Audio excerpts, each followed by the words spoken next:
சவுச்சோ 1, தக்காளி 2, அதுக்கப்புறம் ஒரு வெங்காயம், ஒரு 4 காஞ்ச மிளகாய், தேவைக்கேற்ற உப்பு.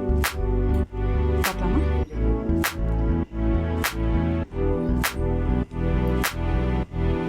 கொஞ்சம் நல்லெண்ணெய் ஊற்றிக்கணும்.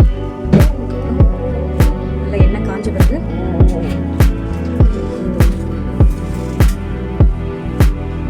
கடுகு,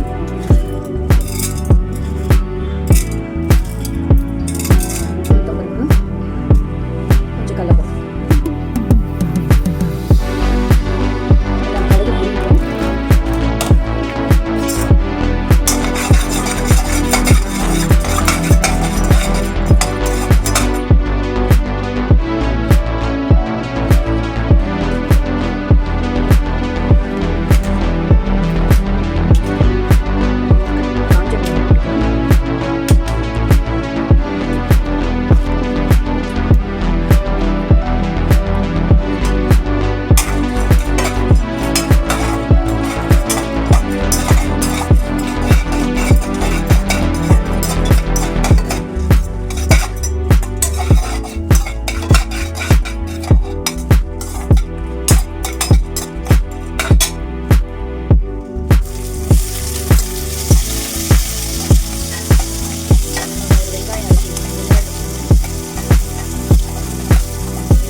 வச்சுட்டு ஒரு மிக்ஸி ஜாரில் போட போகிறாங்க.